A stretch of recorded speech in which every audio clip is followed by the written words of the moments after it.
ജോലിക്ക് പോയില്ലേ? അതൊരു ചെറിയ ജോലിയാണ്. മടി തോന്നുമ്പോ ലീവ് എടുക്കും. ഗോൾഡ് മെഡലൊക്കെ കിട്ടിയെന്നേ ഉള്ളൂ. നല്ല ജോലിയൊന്നും ആയിട്ടില്ല. എന്താ ഒരു പരുക്ക്? ഓ, ഇത് ഒന്ന് വീണു. നമ്മുടെ പരാതി ഗുണം ചെയ്തെന്നാ തോന്നുന്നത്. ഒന്ന് ചൂട് പിടിച്ച ലക്ഷണം കാണുന്നുണ്ട്. നല്ല കസേര അച്ഛന്റെ. അച്ഛനും ഇരിക്കാറുണ്ട്. എന്നാലും അച്ഛന് തനിച്ചൊരു മുറിയുണ്ട്. അതിനകത്തൊരു പഴയ കസേരയുണ്ട്. അതാ അച്ഛന് കൂടുതൽ ഇഷ്ടം. എങ്കിൽ ഈ ചായ ഞാൻ ആ കസേരയിൽ ഇരുന്ന് കഴിക്കാം. എന്താ വിരോധമുണ്ടോ? ഏയ്, ഒരു വിരോധമില്ല. വരൂ.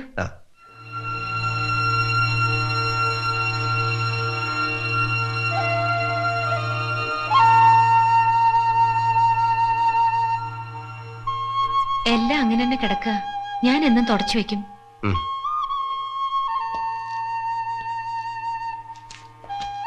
നല്ല അടുക്കും ചിട്ടയുള്ള ആളായിരുന്നു കുമാരേട്ടൻ അല്ലേ?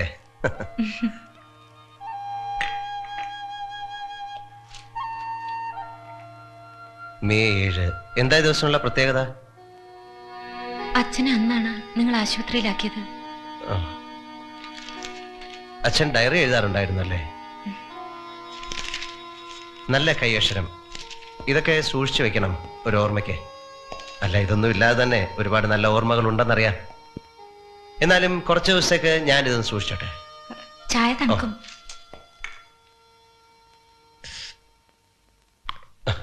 ശരിയാ, തണുത്തു. അന്ന് അച്ഛൻ എവിടെ പോയതായിരുന്നു? കോടതിയിലേക്ക്. അന്ന് അച്ഛനൊരു കേസുണ്ടായിരുന്നു. ഇന്നാണ് സാക്ഷി വിസ്താരം. ഈ കേസ് തള്ളും. സാക്ഷി എന്ന് പറയുന്ന എന്റെ വേഷം എന്താണ് ഈശ്വര?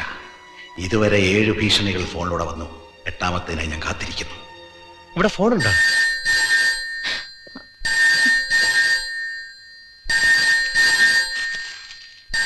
എടുക്കണ്ട. അച്ഛനോട് ദേഷ്യമുള്ള ആരോ വെറുതെ വിളിക്കുക. ഏത് കഴിവേറി മക്കളാ അവിടെ ഫോൺ എടുത്തത്? കുമാരന്റെ ശല്യം തീർന്നല്ലോ. നാട് നന്നാക്കാൻ ജനിച്ച അവതാരം. ആരാത്? ബഹളം വെക്കണ്ട. എനിക്ക് നിങ്ങളെ മനസ്സിലായി. ഞാൻ അങ്ങോട്ട് വരാം. ആരാണത്? Kumaran is here.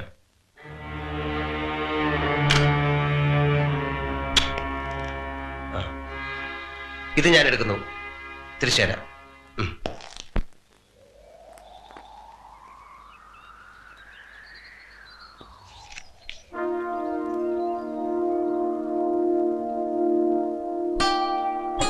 ഞാൻ കുമാരൻ, ഇല്ലിപ്പനത്ത് നാരായണൻ മകൻ കുമാരൻ, ഒരനാവശ്യ പത്രപ്രവർത്തകൻ.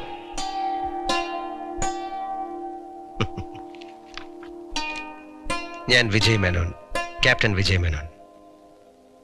Very glad to meet you my dear brother.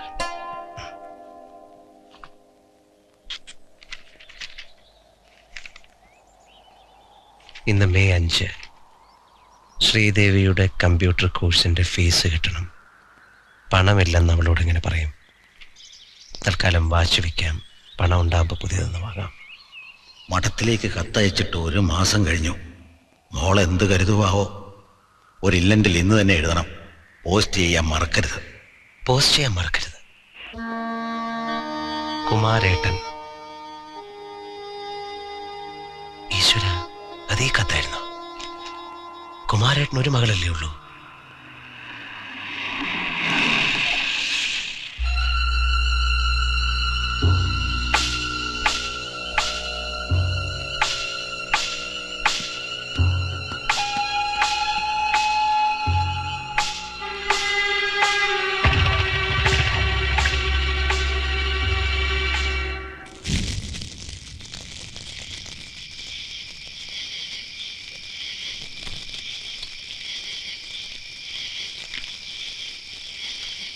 ഇന്നത്തെ എൻ്റെ സാക്ഷി വിസ്താരം വെറും ഒരു പ്രഹസനമായിരിക്കും. എൻ്റെ മൊഴികളിലെ സത്യം ഒരു ഹാസ്യകഥ പോലെ ഇന്ന് നീതിപീഠം കേൾക്കും. താമസിയാതെ എന്നെ ആരെങ്കിലും കൊന്നെന്നിരിക്കും. How does he know that? പലതും അനുഭവിച്ച് മനസ്സ് മരവിച്ചു പോയിരിക്കുന്നു. 18 വർഷം മുമ്പല്ലേ ഇതേ ആൾക്കാരുടെ മറ്റൊരു കേസിന് വേണ്ടി ഞാൻ ഇതേ കോടതിയിലെത്തിയത്.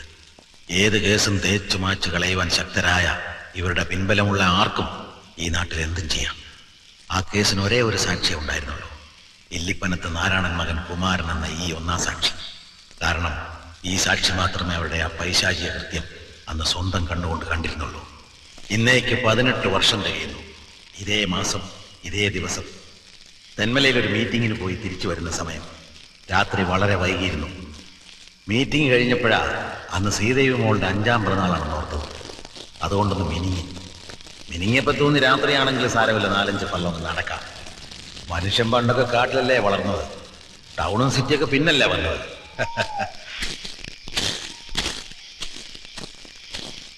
അബദ്ധ എന്നാ തോന്നുന്നത്. ഈ സ്ഥലം അത്ര നന്നല്ല. കള്ളു കുടിച്ച മനുഷ്യന്മാര് കാണിക്കുന്ന ഓരോ നട്ടപ്രാന്തി. ഒരു ലോറി പോലും കാണാനില്ലല്ലോ.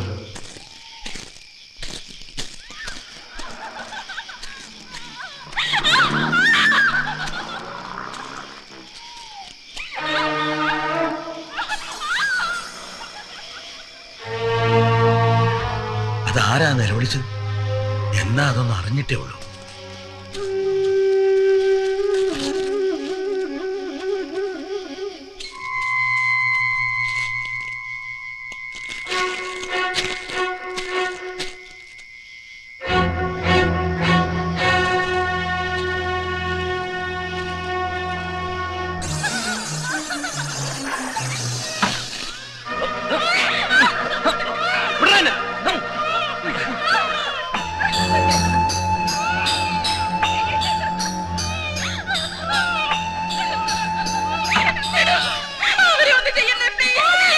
കണ്ടോ നിന്റെ ഭാര്യയുടെ സ്വാർത്ഥത കണ്ടോ?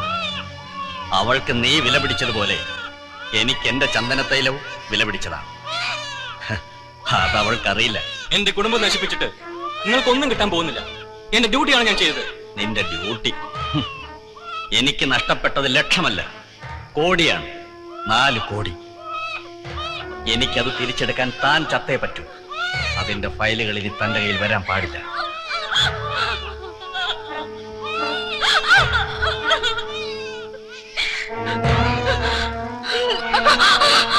പിടിക്കണ അവളെ.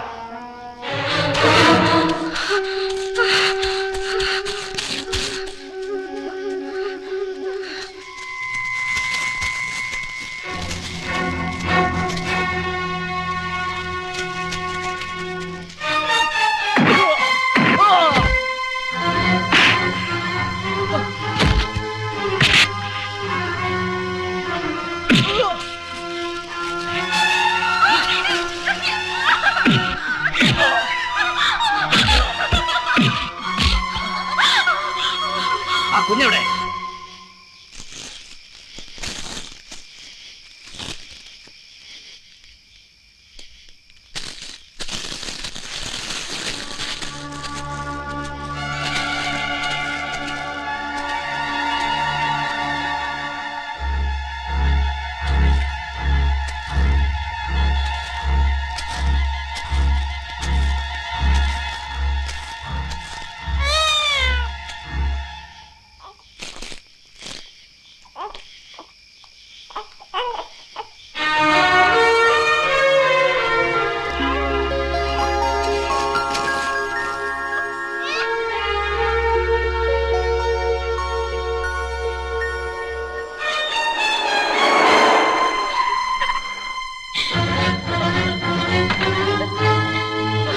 ഇവൻ സമ്മതിക്കില്ല ജോർജ്. നമ്മുടെ 4 കോടി സർക്കാരിലേക്ക് പിടിച്ചെടുത്ത ഈ സത്യസന്ധന്റെ തലയില് ഒരു ചന്ദനമുട്ടി വെച്ച് കത്തിച്ചാലോ? മോളിൽ നിന്ന് ഓർഡർ വന്നാലും നീ വിട്ടുകൊടുക്കൂല അല്ലേ? ഈ കാടെന്ന് പറയുന്നത് നിന്റെ കുടുംബത്തിന്റെ വകയാണോടാ പട്ടി? ഇയാൾക്ക് എന്തിനാ ഒരു ചന്ദനമുട്ടിയാക്കുന്നത്? ഒരു ലോഡ് തന്നെ ഇറക്കി കത്തിച്ച് കളാച്ചായ. ആഹാ, താൻ കുടുംബത്തോടെ വാരിയല്ലേ? ഇങ്ങോട്ട് മാറടി, ഇങ്ങോട്ട് മാറി കൊണ്ടുപോ.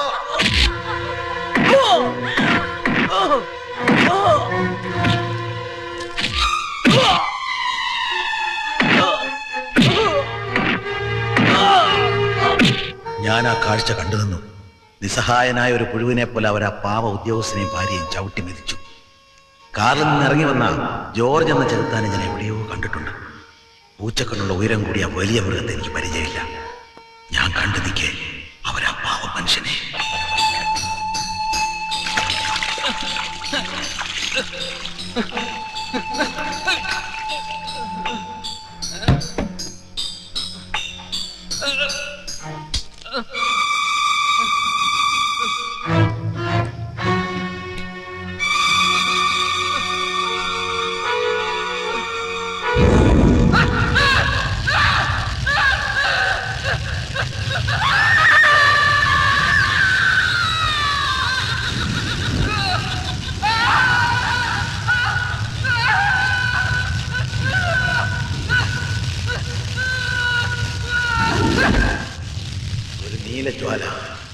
അത്രയും ഞാൻ കണ്ടുള്ളൂ. അത് ആ പാവത്തിന്റെ ആത്മാവായിരുന്നിരിക്കാം.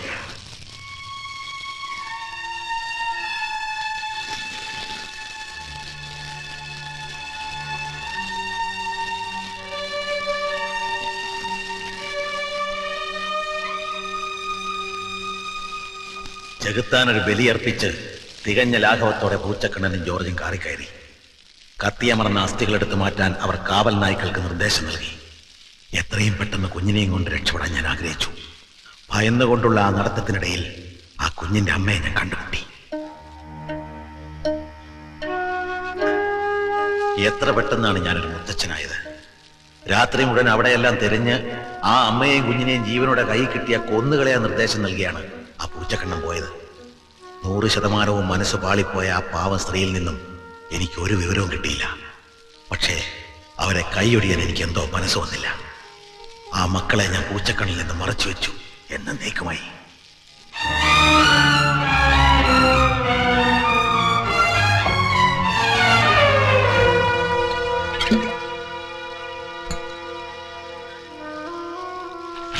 $4 കോടി ചന്ദനത്തൈലത്തിന്റെ കള്ളക്കളിയെക്കുറിച്ച് അന്വേഷണം നടത്തി.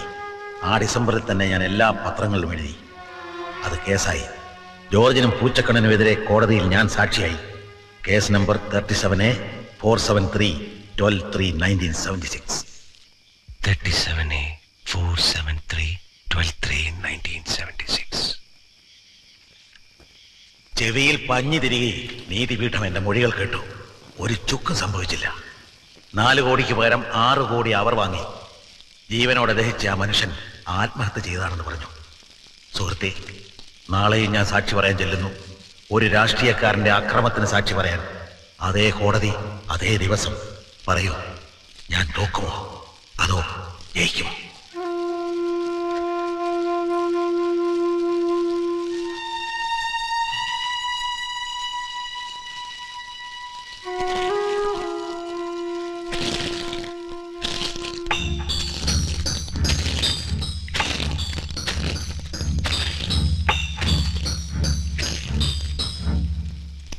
സമയം എത്രയായിന്നറിയോ? ഉണ്ണി എന്താ ഈ അർദ്ധരാത്രി പറമ്പിൽ വന്ന് തീ കായണേ?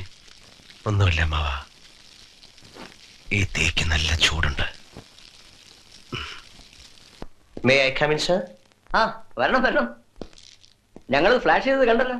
സംഭവം ചൂടായി. പുതിയത് വല്ലതും ഉണ്ടോ? ഞാൻ അന്ന് എന്തൊക്കെയോ വിളിച്ചു പറഞ്ഞു അല്ലേ സർ? അതൊന്നും സാരമില്ല. പത്രത്തിൽ എഴുതുന്നതും പത്രം ഓഫീസിൽ ഒന്ന് തോന്നുന്നതൊക്കെ വിളിച്ചു പറയുന്നതും സാധാരണ. അതങ്ങ് മറന്നുകളാ. എനിക്കൊരു സഹായം ചെയ്തു തരണം. ഒരു റിസർച്ച് ആവശ്യത്തിനാണ്. 1975 ഡിസംബർ മുതലുള്ള പത്രത്തിന്റെ കുറെ ഇഷ്യൂകൾ ഒന്ന് സംഘടിപ്പിച്ചു തരണം. ഫയൽ കോപ്പി കാണും. തന്നയക്കാൻ ഇത്തിരി വിഷമമാണ്. ഇവിടെ ഒന്ന് വായിച്ചൂടെ? വായിക്കാം, വിഷമമില്ല. പക്ഷെ സ്വല്പം മനസമാധാനത്തോടെ വായിക്കാൻ സാധിച്ചാൽ എനിക്കും ചിലപ്പോൾ നിങ്ങൾക്കും അതുകൊണ്ട് പ്രയോജനം ഉണ്ടായെന്ന് വരും. ഞാൻ ഉപദ്രവിക്കുന്നില്ല. നാളെ വരാം. 75 ഡിസംബർ മുതൽ 76 മാർച്ച് വരെയുള്ള 121 പത്രങ്ങൾ മാത്രം മതി. You can trust me, you will get it back without any damage. സത്യം പറ, നിങ്ങൾ ആരാണ്? തൽക്കാലം നമ്മൾ രണ്ടുപേർ മാത്രം അറിഞ്ഞാൽ മതി. പുറത്താരെങ്കിലും അറിഞ്ഞാൽ നമ്മളെ രണ്ടുപേരെയും തട്ടും. I am an agent from the heaven. സ്വർഗത്തിൽ നിന്ന് നേരിട്ട് ദൈവം അയച്ചാണ്. എന്നെ അനുഗ്രഹിച്ചേ പറ്റൂ.